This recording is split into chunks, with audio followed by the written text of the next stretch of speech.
जय हिंद बच्चों, कैसे आप सब? उम्मीद है अच्छे होंगे। तो आप सभी कक्षा 10 के बच्चों का इस लेक्चर में स्वागत है।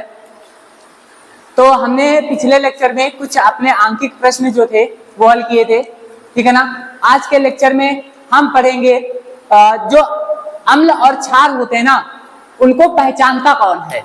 कौन पहचानता है अम्ल और क्षार को? तो उसे कहते हैं, शायद हम उसे कहते हैं सूचक। मान लिया कोई भी एक सब्जेक्ट है ना, सब्जेक्ट है, और मान लिया इंग्लिश है, इंग्लिश, और इंग्लिश का कोई एक सेंटेंस लिखा है ना, और वही सेंटेंस क्या है? वही सेंटेंस क्या है कि अब वो कोई हिंदी का टीचर आ जाए और उससे पढ़वाया जाए, बोला जाए कि एक सेंटेंस लिखा है, सेंटेंस लिखा है और इस सेंटेंस का मतलब बताओ क्या है। तो हिंदी का टीचर तो नहीं भी यह बता पाएगा। क्यों? क्योंकि उससे तो हिंदी के बारे में नॉलेज है, इंग्लिश के बारे में तो कम ही नॉलेज होगी ना। तो क्या होगा उस अवस्था में? फिर क्या होगा, इंग्लिश के टीचर को बुलाया जाएगा और वो बताएगा कि इसका मतलब क्या है ना। तो ऐसे ही कोई एक ऐसा पदार्थ लिया जाए, है ना, जो ऐसा काम करे कि विलयन में बता दे कि ये विलयन जो है वो अम्लीय है या क्षारीय है। तो उसे कहते हैं सूचक। क्या कहते हैं? सूचक कहते हैं। सूचक मतलब इंडिकेटर। पढ़ते हैं, देखो आज पढ़ेंगे सूचक के बारे में। सूचक क्या होता है? इसे कहते हैं इंडिकेटर कहते हैं। क्या कहते हैं? इंडिकेटर कहते हैं। तो सूचक क्या होता है? सबसे पहले परिभाषा ही देख लेते हैं। क्या होता है? तो सूचक होता है वे पदार्थ जो अपने रंग परिवर्तन के द्वारा, क्या होता है? वे पदार्थ जो अपने रंग परिवर्तन के द्वारा अपने, मतलब क्या होता है, किसी विलयन में उस सूचक को डालो और वो रंग बदल देगा, रंग परिवर्तित कर देगा, तो उसे क्या कहेंगे? सूचक कहेंगे। तो क्या है? रंग परिवर्तन के द्वारा पदार्थ के अम्लीय तथा क्षारीय, क्षारीय या फिर लवणीय होने का इसकी क्या करते? सूचना दे दे, है ना। तो परिवर्तन के द्वारा पदार्थ क्या करे? परिवर्तन के द्वारा पदार्थ के अम्लीय, क्षारीय या तथा लवणीय होने की क्या दे दे भैया? सूचना दे दे या पता करवा दे, सूचना दे। उसे क्या कहेंगे? उसे कहेंगे सूचक। क्या कहेंगे? उसे सूचक कहेंगे। उसे सूचक कहते हैं। अब भैया देखो सूचक क्या होते हैं। सूचक हमने अभी बताया था आपको कि मतलब कोई एक ऐसा पदार्थ जो अम्लीय विलयन या क्षारीय विलयन को उसमें क्या डालने से क्या करे, मतलब जो सूचक पदार्थ है ना, उसको अगर किसी विलयन में डाले तो क्या कर दे? अपने रंग परिवर्तन से बता दे कि भैया ये विलयन कैसा है, अम्लीय है या फिर क्षारीय है। इसे ही क्या कहते हैं? सूचक कहते हैं। और सूचक क्या क्या हो सकते हैं वो भी देख लो। सूचक हो क्या क्या सकते हैं वो भी देख लो। जैसे कि सूचक क्या हो सकते हैं? जैसे पहला सूचक हो सकता है लिटमस पेपर। क्या हो सकता है? लिटमस पेपर हो सकता है। हमने बताया था लिटमस पेपर, और एक लिटमस पेपर हमें ये बता रहा था, क्या बता रहा था कि किसी विलयन में उसे डालें तो वो क्या हो रहा था? नीले से लाल, लाल से नीले। तो क्या बता दे रहा था कि वो विलयन कैसा है, अम्लीय है या फिर क्षारीय है। दूसरा एक सूचक हो सकता है मेथिल ऑरेंज। मेथिल ऑरेंज अभी बताएंगे, हर एक सूचक के बारे में आपको बताएंगे। दूसरा सूचक हो सकता है मेथिल ऑरेंज। तीसरा होता है फिनोल्फथैलीन। ये क्या होता है ये भी बताएंगे, फिनोल्फथैलीन। और सूचक क्या हो सकता है? चौथा सूचक क्या हो सकता है? चौथा सूचक हो सकता है हल्दी। हल्दी हो सकता है। चौथा सूचक क्या हो सकता है? हल्दी हो सकता है। लो हल्दी। चलो इतने ही सूचक के बारे में पढ़ेंगे अभी। इतने ही सूचक के बारे में पढ़ेंगे।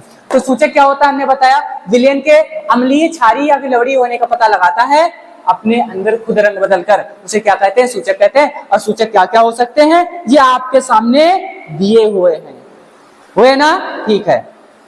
चलो, सबसे पहला जो हमारा सूचक क्या है, सबसे पहला सूचक है लिटमस पेपर। लिटमस पेपर जो है ना, लिटमस पेपर है, आप सबको पता है कि लिटमस पेपर को किसी विलयन में डालोगे तो लिटमस पेपर क्या करता है, अपना रंग बदल देता है। उसे पता चल जाता है कि विलयन अम्लीय है या फिर क्षारीय। बात क्लियर है। लेकिन लिटमस पेपर बनता कैसे है, लिटमस पेपर बनता कैसे है, लिटमस पेपर को हम अपनी भाषा में बोले तो काई से बनाया जाता है। किसे, काई से। बरसात के समय में या फिर जहां पर नमी ज्यादा मिलती हो ना, वहां पर हरी हरी जमीन में या फिर किसी भी जगह पर क्या होती है, सड़क के किनारे वो हरी हरी सी परत के रूप में जमा हो जाती है। उसे क्या कहते हैं, उसे ही कहते हैं काई। क्या कहते हैं, काई। तो काई को हम बोलते हैं लाइकेन। क्या कहते हैं, लाइकेन कहते हैं। तो लिटमस पेपर लाइकेन के द्वारा प्राप्त किया जाता है। लिख सकते हैं यहाँ पे, सूचक के बारे में पढ़ लेना भी, ठीक है। तो लिखेंगे पॉइंट करके, लिखेंगे क्या लिखेंगे, लिटमस पेपर लाइकेन। और लाइकेन हमने क्या बताया था अपनी भाषा में, काई। काई, काई से प्राप्त होता है या किया जाता है, होता नहीं, प्राप्त किया जाता है, प्राप्त किया जाता है। ठीक है भैया, प्राप्त कर लिया, काई से प्राप्त कर लिया। अगला पॉइंट क्या हो सकता है, लिटमस पेपर के बारे में पढ़ लिया हमने, लिटमस पेपर के बारे में जान लिया। अगला पॉइंट क्या हो सकता है, अगला पॉइंट होगा जो है मेथिल ऑरेंज। हमने बात की मेथिल ऑरेंज। तो मेथिल ऑरेंज क्या होता है, क्षारीय माध्यम में, क्षारीय माध्यम में कैसा होता है, पीला होता है। अगर मेथिल ऑरेंज जैसे आपके यहाँ पे रंग होता है ना गुलाल, वैसा ही होता है मेथिल ऑरेंज। क्या होगा, अगर इसको किसी भी क्षारीय विलयन में डालोगे ना, क्षारीय माध्यम में ले जाओगे तो इसका रंग हो जाएगा पीला। और अगर मेथिल ऑरेंज को आप अम्लीय माध्यम में ले जाओगे, अम्लीय किसी भी अम्ल के साथ मिलाओगे तो इसका रंग हो जाता है नीला। कैसा हो जाता है, नीला हो जाता है। तो क्या लिख सकते हैं, लिख सकते हैं मेथिल ऑरेंज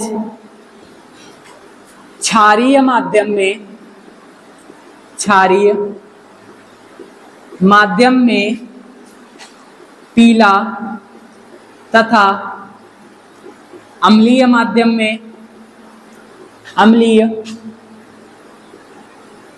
माध्यम में कैसा होता है भैया, नीला होता है, नीला होता है, नीला होता है। नीचे नहीं दिखाई देगा, इतना नोट करो, जल्दी से नोट करो, फिर ऊपर से इसको मिटाएं। फिर देखो हो गया, ठीक है, इसको मिटा देते हैं। अभी क्या बचा हमारा, फिनॉल फिथैलिन और हल्दी देख लेते हैं। चलो इतने में इसके ऊपर लिख देते हैं। तो जो फिनाल फथेलिन है वो क्या होता है, फिनाल फथेलिन होता है रंगहीन घोल, मतलब एक पानी के जैसा घोल होता है। लिख लेते हैं।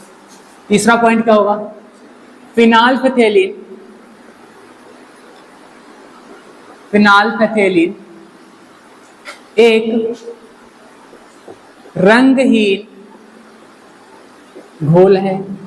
मतलब ना इसका रंग कैसा होता है, बिल्कुल पानी के जैसा होता है, बिल्कुल पानी के जैसा होता है। और अगर इसको फिनाल फथेलिन को क्षार में आप मिला दोगे तो रंग कर देगा गुलाबी। कैसा हो जाता है, इसका रंग गुलाबी हो जाता है। तो क्या लिखेंगे, लिखेंगे क्षार मिलाने से, क्या लिखेंगे, यही पॉइंट है, एक ही में चल रहा अभी। क्षार मिलाने से फिनाल फथेलिन, फिनाल फथेलिन क्या हो जाता है, हमने बताया क्षार मिलाने से क्या होता है, फिनाल फथेलिन का रंग कैसा हो जाता है, गुलाबी हो जाता है। क्षार मिलाने से फिनाल फथेलिन का रंग गुलाबी हो जाता है, गुलाबी हो जाता है। और अगर इसमें अगर हम क्षार की जगह पर क्या मिला दे, अम्ल मिला दे, तो फिनाल फथेलिन का रंग कैसा होता है, क्या होता है, देखो अम्ल मिलाने से फिनोल्फेथेलिन, फिनोल्फेथेलिन, फिनोल्फेथेलिन कैसा होता है? जैसा उसका अपना मतलब रंग होता है ना पहले से, वैसा ही रहता है। मतलब क्या होता है? अम्ल मिलाने से फिनोल्फेथेलिन के रंग में कोई भी परिवर्तन नहीं होता है। कैसा होता है? कोई भी परिवर्तन नहीं होता है। तो फिनोल्फेथेलिन रंगहीन ही रहता है। समझ रहे हो? फिनोल्फेथेलिन क्या होता है? अगर फिनोल्फेथेलिन को हम क्या करें? अम्ल में डाल दें, अम्ल में मिला दें, तो क्या होगा? उसका रंग क्षार में मिलाएंगे तो गुलाबी हो जाएगा, और अगर अम्ल में मिलाएंगे तो जैसा वो पहले था वैसा ही रहेगा। तो इससे हमें क्या पता चलेगा? जो विलयन है वो अम्लीय है, क्षारीय, पता चल जाएगा ना। बात फिनोल्फेथेलिन की हो गई। अब बात करेंगे हल्दी की। किसकी बात करेंगे? हल्दी की बात करेंगे। तो यहां से मिटा सकते हैं हम, ठीक है। हल्दी की बात करते हैं, हल्दी की बात करते हैं। चलो बात हल्दी की करते हैं। हल्दी के साथ क्या होता है? हल्दी के साथ क्या होता है? चलो देखो, हल्दी तो सबको पता है कि सबके घर में यूज की जाती है, इस्तेमाल की जाती है। तो ये प्राकृतिक सूचक होगा, मतलब प्राकृतिक रूप से हमें मिल जाता है। तो लिख लेंगे, क्या लिखेंगे? हल्दी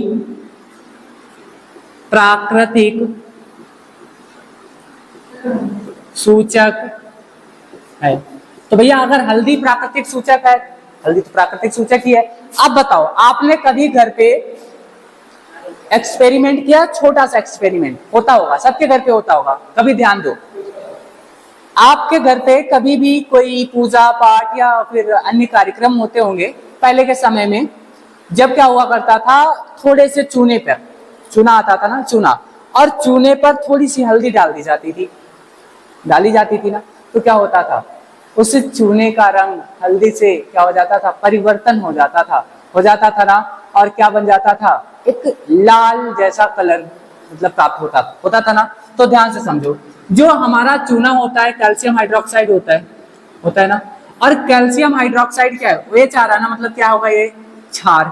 और क्षार पर अगर हल्दी डाली जा रही ना, तो क्या हो रहा है? रंग में परिवर्तन हो रहा है ना। ठीक है, चलो देखते हैं हल्दी का और क्या हो सकता है।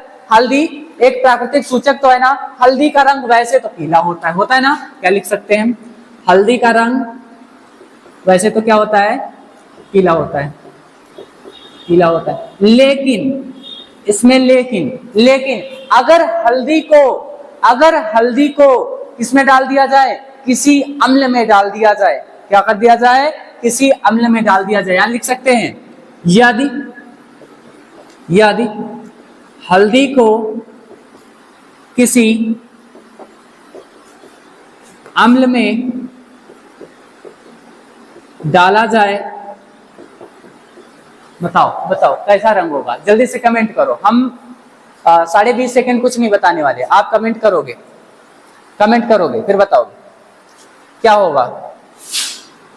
यदि हल्दी को किसी अम्ल में डाल दिया जाए तो क्या होगा?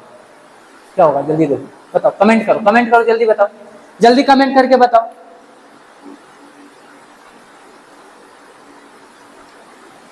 चलो देखो, डाल दिया जाए तो क्या होगा? कोई परिवर्तन नहीं होगा। मतलब अम्ल के साथ कोई क्रिया ही नहीं करेगा, मतलब कुछ परिवर्तन ही नहीं होगा, कोई रंग ही नहीं बदलेगा। अगर हल्दी का कोई भी अम्ल के साथ में मिश्रित किया जाए, घोला जाए, मिलाया जाए, तो कोई परिवर्तन नहीं होगा। लेकिन हल्दी को किसी क्षार के साथ, क्षार में डाला जाए या क्षार के साथ मिलाया जाए, क्षार के साथ मिलाया जाए तो उसका रंग परिवर्तित हो जाता है ना। कैसा हो जाता है? अभी बताया था। तो उसका रंग कैसा हो जाता है? लाल हो जाता है। कैसा हो जाता है? लाल हो जाता है। तो हल्दी की बात इतनी क्लियर है ना।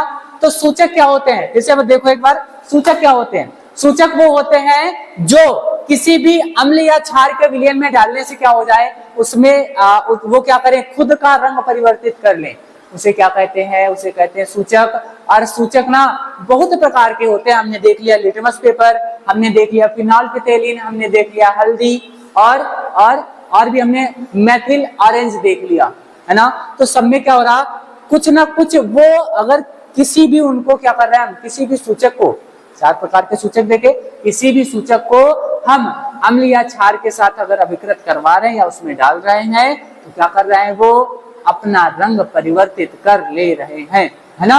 और अगर अपना रंग परिवर्तित कर रहे हैं तो क्या कहलाएंगे, वो सूचक कहलाएंगे, क्या कहलाएंगे, सूचक कहलाएंगे। बात क्लियर है।